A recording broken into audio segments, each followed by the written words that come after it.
urava ukagera ino joro muri iki gicuku.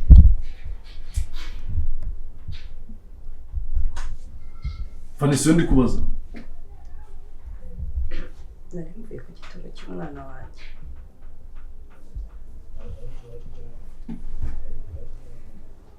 Akufane.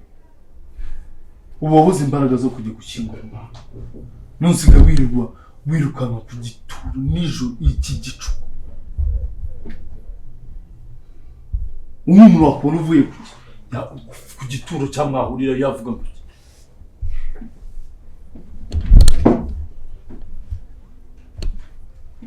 Fundiyo ndikubwira.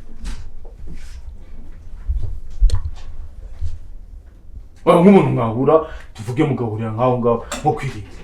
Yavuga uyu mugore ni umurozi, ni umucuraguzi n'ibiki.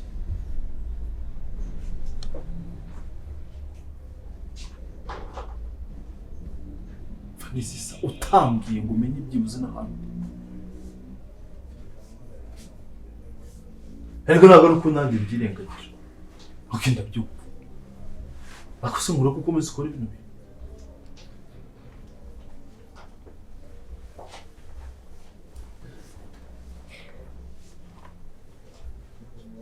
Bari nsubiza. Ndokoye byinshi nibuze henshi impanuro nziza.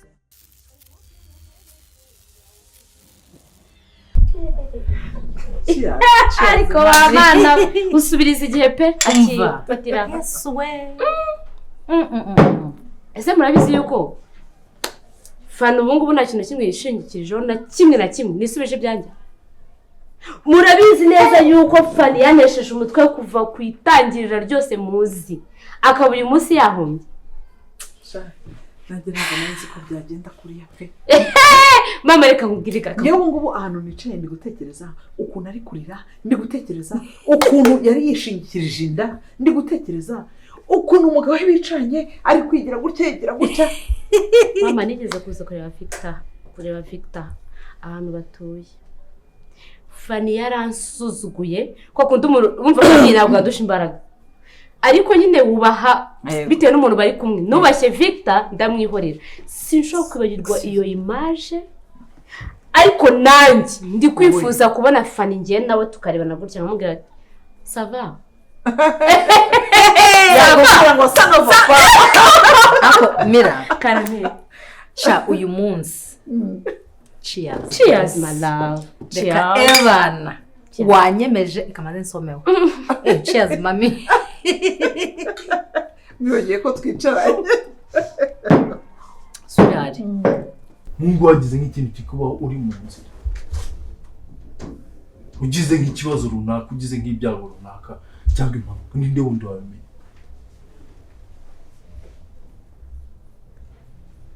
Kandi twese dufite agahinda. Ariko ukwirengagiza ko ngufite mu nshingano.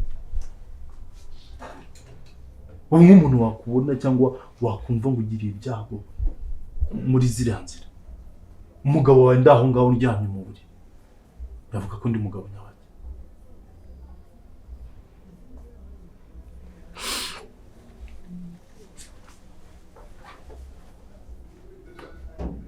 Fani niwe ndi kuvugisha nsubiza tuvugane tuganire.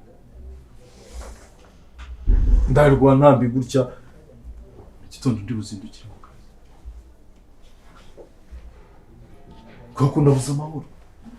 Naje inzu yose ndakubura ndaguhiga hano hose ndakubura.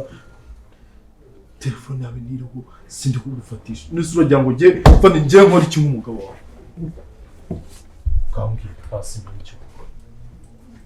Ngira byibuze niba ari n'amakosa umenye ngo ndagusaba imbabazi. Niba hari ikintu tutumvikana ndacyo tugikemure tugishyire mu murongo ariko simbeho gutya. Fana ushobora gutekereza kuri kuruhura amarangamutima yawe ariko yanjye uri kuyica. Ni ukumbahohotera. Muryame nsinzire ntazi ngo umugore wanjye ari hehe. Fana mvugisha mbwira nsubiza.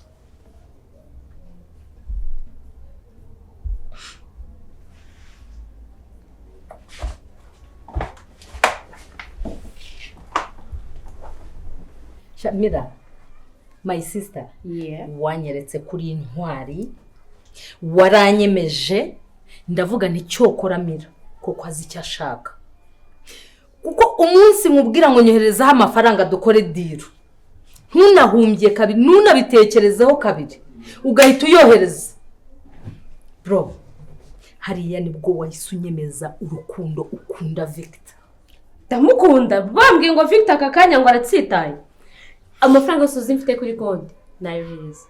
uzi ko nari ntangiye kujya ndawutinga urukundo rwawe nibaza ese ubu mirakunda musaza wanjye bya nyabyo cyangwa se ni ibintu by'ibiganiro ibintu nyine by'ubwesukoro ariko bro my sister hariya waranyemeje ndavuga nticyokora ishapo ndayikuye kabisa. nabarakunda Victor ariko nk'abandi nyitegereje imyaka ingana gutya Jesus. bagatwita amezi 9 yose nihanganye abana n'umugore nkaba ntarashaka undi muntu ariko ibyishimo ndimo mana ntabwo mushaka kubyumva mama ukunze umutima urishimye njyewe yego nishimye ahubwo njyewe ntekereza byinshi bw'abantu kecuru twe dutekereza byinshi njye nahise ntekereza amafaranga yakuyehe nahise ntekereza nyine yego n'umwuzukuru nawe ngahita bikaza byose nyine nkumva binjemo byinshi. ese mama ntabwo ubizi ko nabaga hanze ndabizi none se ubwo wumva amafaranga nagiye hanze gukora iki mamerega mira afite amafaranga Ntayo yose ntukabone kaba kwigira kuri akaraya afite menshi mama ntabwo menshi ngomba gutaguza amafaranga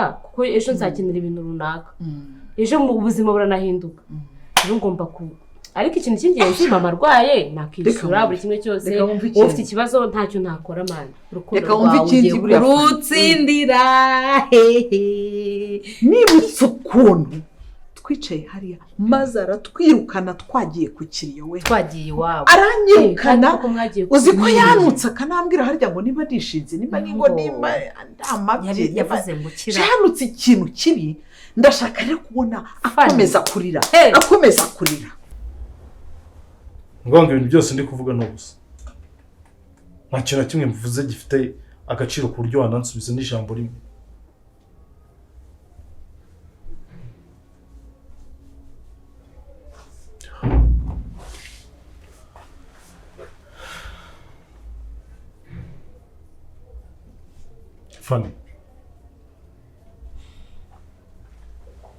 Fanny nsubiza ngo ibintu ndi kuvuga birumvikana ntabwo ndi kwibaraguza ntabwo ndi kuvuga ibintu bidafite ishingiro. nakubwiye ngo mvuye kureba igituro cy'umwana wawe niba narabonye imbaraga zo kujya kumushyingura ntabwo bafite uburenganzira bwo kumenya aho bamushyinguye. Uburenganzira bufite ariko nawe mfite uburenganzira bwo kumenya ngo Fanny uri hehe izi saha na sinjye urumva atari uburenganzira bwanjye cyangwa ndi kukubaza n'iryo kosa ryanjye.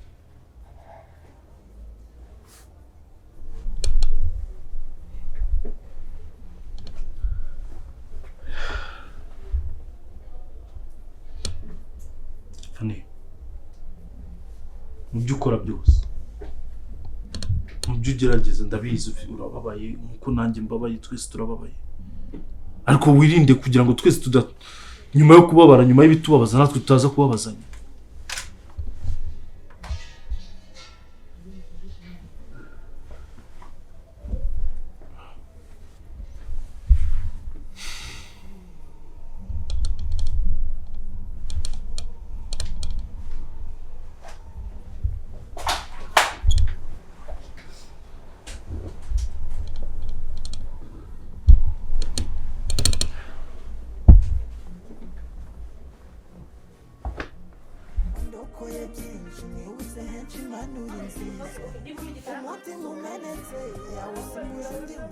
yari yabaswe n'ibibazo byose azi nashatse byarangiye kumuterura ngo uhite murenza urugo Victor itaza ati ma mbabarira aramufata aramujyana agenda akomeza ntuka mami n'izindi azatuka Yaratinyutse zose akeka se kuri uriya mwana ari wamwishe oya ntabyo akeka mbese yagutukije ahubwo Ntabwo afite adushaka. ibindi bintu bya bindi bya kera oya uriya mugore afite ibintu ndeba biri inyuma ye ntazi ukuntu yarebaga uyu ukuntu yaturebaga none ngiye Nkambwire. yonze ari gukurikira umurambo ego ko mana ahubwo Asa kabiri nkaho kutwara asasibe. naki ntabwo naza yari kutwirukana nabi nawe ureba yari kutwica ahubwo uzi ko Victor yamufashe se atangiye kwifora ashaka kurwana natwe ngo yapfushije abura imbaraga zijya guhamba gushyingura abona imbaraga ziza kutwirukana abona imbaraga zo kuza kudutuka no kutwirukana n'abashaka no kudushyiramo iki mama wenda ntabwo twishimiye ko umwana yapfuye pe umwana n'umwana ntabwo ari byo twishimiye kubabara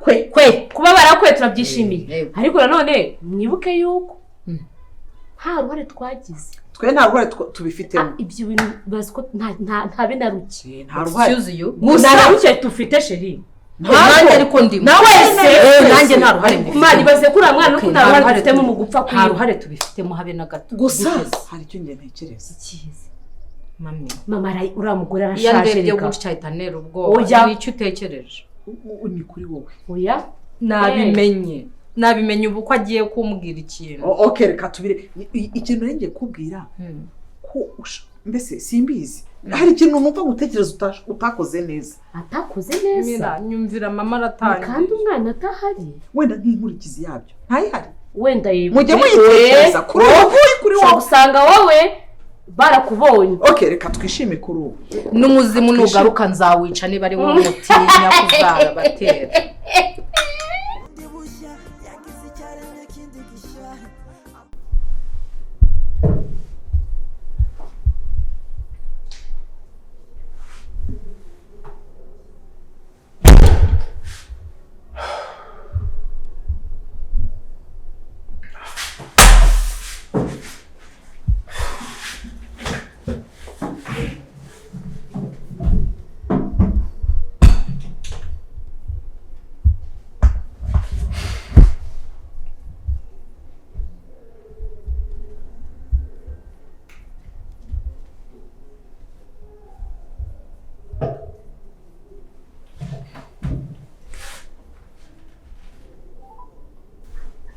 Chantal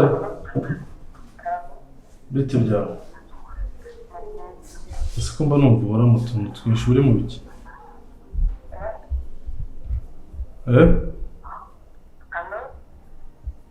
Chantal ndikubazana ibite byawe okay Fani yabyutse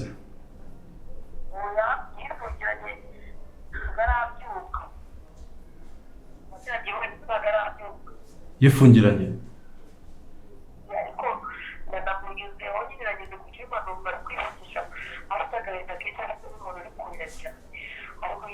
wamwumvise cyangwa wamubonye ubwo se wabibwiwe n'iki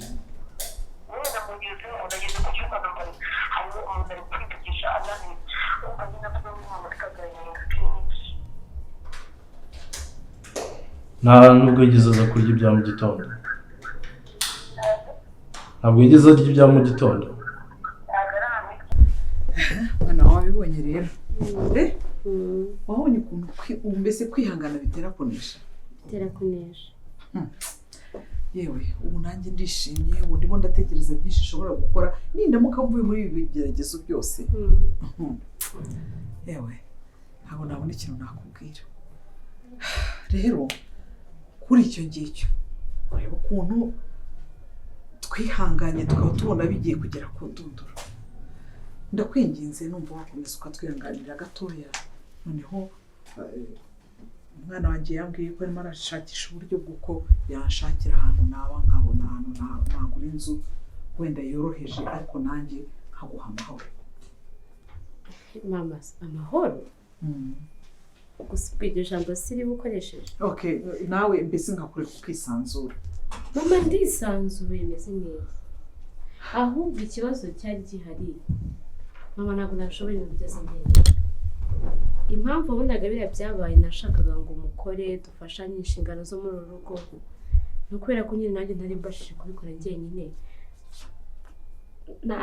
ntabwo ntihangane nashakaga muce hariya muce hirya muce hino dukore dufashanye tubone ukuntu turya tubone ukuntu tubaho ariko mu by'ukuri impamvu nanone nyabukuru yabinteraga byose wabonye ni uko ibintu twari twarasezeranye byose uzi nabonaga musa nkaho mwabiterera iyo mwabyibagiwe bitagikunze bitagishobotse. none se wari wacitse intege kandi wabonaga yuko twebwe twaje aha tukiri kugufasha wabonaga se twaragiye hehe naho mwagiye mama ariko si ubwo none se wabonaga tutagukunda ko rukundo biriya bibazo byahise biza bikaba hari na rimwe wigeze ubona nibura hari ahantu tukubwira tuti watuguriye watugiriye gutya sinjye wabikoraga byose ariko agahe gato uhita turambirwa umunota umwe mama ntabwo nabarambiwe ni ukuri kubera yuko yomba barambirwa nako gataro uri gucuruza wari kugenda ukagacuruza ukajya no gushaka n'indi nzu wamuteguriye ariko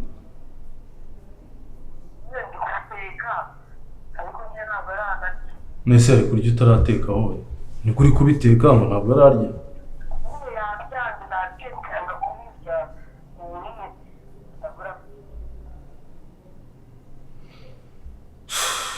umva rero nkubwire mbabarira untege amatwi kandi unyumve neza ikintu cya mbere ngusabye ni ukugabanya urusaku za radiyo zawe uri gucuranga ninsanga wacuranze ugasakuza ndayikubita hasi inyimene izo radiyo zawe uzizimye nta kintu na kimwe nshaka ko gisakuza muri urwo rugo umuha amahoro kandi ikintu cyose ari bugusabe umbabarire ntuva aho ngaho Chantal nkubwiye ngo iki ndavuze nti ntuva aho ngaho bya bintu byawe umuntu akubura ngo watabanitse ntazi ahantu wagiye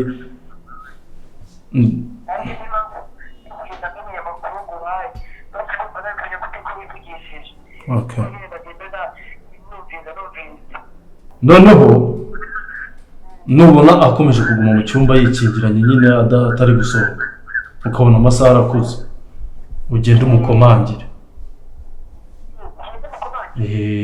kandi mu kinyabupfura wumvise nubona bigize bite bitinze atarasohoka ugenda umukomangire ariko mu kinyabupfura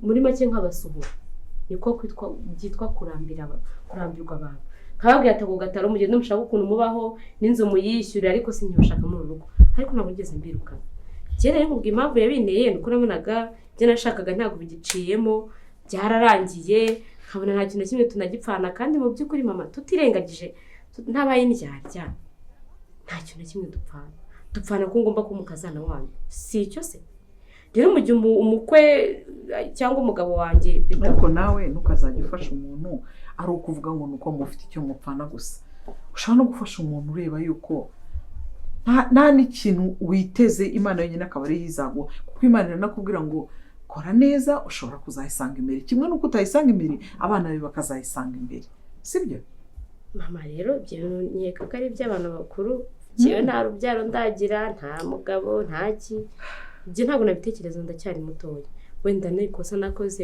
mbabarire ko ntatekereje kure cyangwa ngo ndebe n'ibizaza ukuntu bizaba bimeze mbabarire ariko mu by'ukuri aka kanya ko ibintu twapanze byaciyemo reka teka kuvuga ngo bisa nkaho byaciyemo ubu ngubu tumeze neza rero ibyo bintu byo kujya kuvuga ngo bagiye kugushakira inzu yo kubamo mu nsige hano nabyo ni ikibazo oya muzagenda mu nsige ntabwo ari uko tuzaba tugusize gusa umuhungu wanjye nigira imana nkaba mbonye nibura ahantu navuga ngo ndambitse umusaya nkaryama mbona nta kindi kibazo mama ntabwo uryama hano kuryama ndaryama ariko ni iwawe mama ni iwanjye se hari umugabo uri wabona winjiye hano hari famiye uzi ariko hari igihe uzagenda ariko ngiye nanayibasiga oya reka natwe tugire nibyo nta kibazo ariko reka tugire iyanjye bwite nakodesha ndavuze ko dutandukanye oya ntabwo dutandukanye gusa ibyerekeranye no kurya byo rwose ntugire ikibazo tuzajya dufatanya uyu munsi nimba wahashye nanjye ejo nzajya mba nahashye ninjya gucuruza agatejo nkabona amafaranga ejo umuhungu wanjye nagira imana nkabona hari icyo amaye rwose ntuzagire ikibazo nanjye nzajya ngenda ngure utuntu mutereke muhariye niko Chantal wumvise ibintu nkubwiye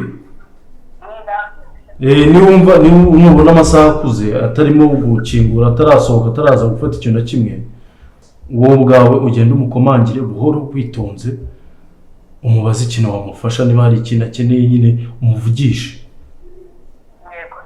kuko ntabwo yaba atarasonza ubwo wowe wamugendera ukamubwira ko hari amata cyangwa ikindi kintu kugira ngo byibuze urebe ko hari ikintu ari bufate ariko ubikore mu kinyabupfura nta rusaku. Sawa ukube na telefone ishyire hafi kuko akanya kari ko kose ndakomeza kukubaza. Sawa.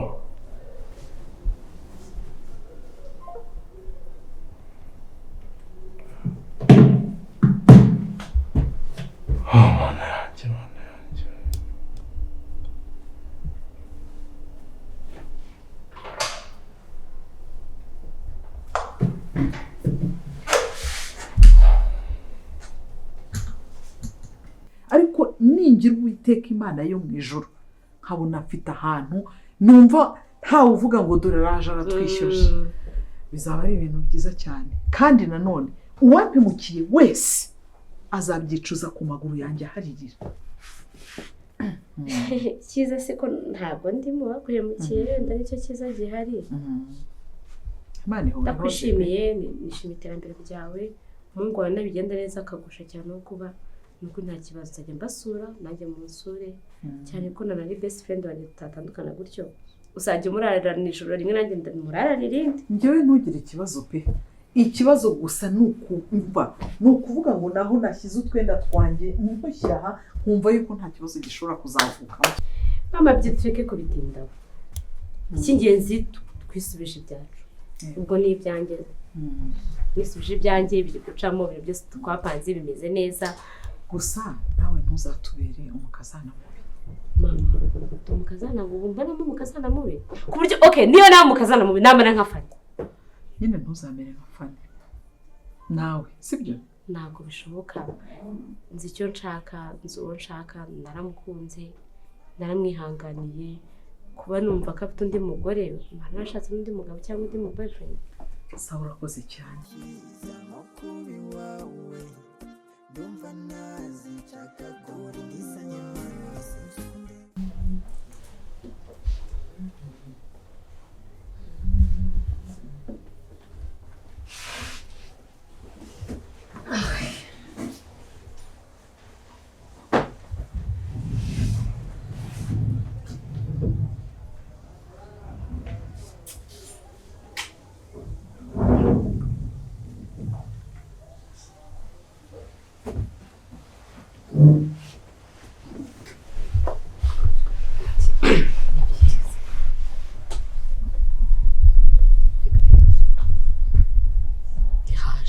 yaje karipe burije ariko nawe kuko igihe kuva mu gitondo nubwo nagushinzwe umugabo akagutanga mu rugo se shanta yigeza kumbaza mvara ese ubwo urumva yaza akabara kukumbaza kera mbwiye ko mba naza aho wagiye ubwo se ko ari nagiye mubwiye ko nyine wagiye nyine kwivura stress akora no bwiza bimbaza ibyo ngibyo byose ngiri kubyishyirira we yaje aramaza nguriye gusa ngiye mpita nyinda mwango wanjye suvuye kwivura stress nyine stress nkuko bazivura gute najye wambwiye se unywa inzoga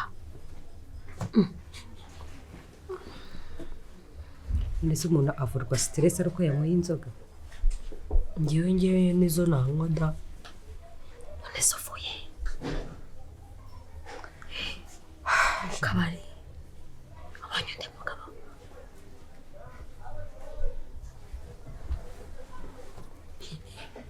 hari igihe muzira gukora abagore babubatse bafite abandi bashiri ku ruhande kubera ko jyanazi ntabwo waza wihishahisha yariye se nibura ngabanyamaguru yariye wamugaburiye bari ako nyine abonaga atabishakana byose yabisigaje yakoze rimwe kabiri nabwo no kugira ngo adahwera none se akose warahahoje ntukubitirikize ubu nyuma y'ibibazo nibereye murabona afite umwanya wo kugira ngo njye kurwanya ntabwo nigeze nanakubwira reka kumana Paul koze kuri Paul nyine ndakabuze umwanya kuvugana ariko mu mutima wanjye Paul pe bivuze rwose ntabwo nishimye ariko Paul shanta kubeshya pe kunyura mu bihe bikomeye basi Paul tuzavugana nta kibazo. genda umurebe atadusangana.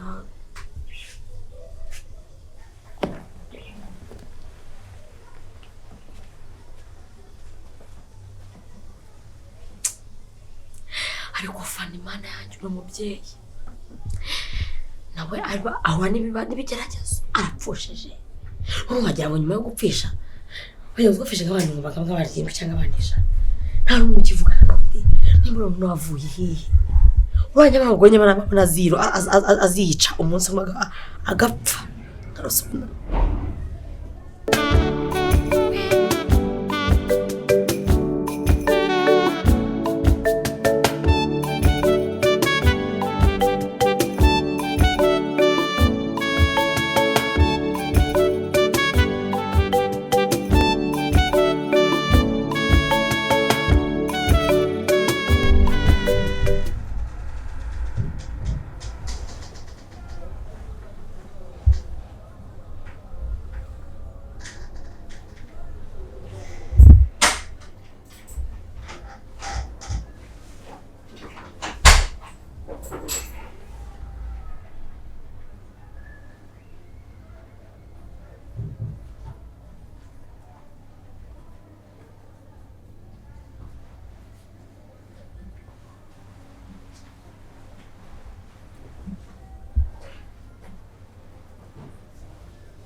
Some kind of queen.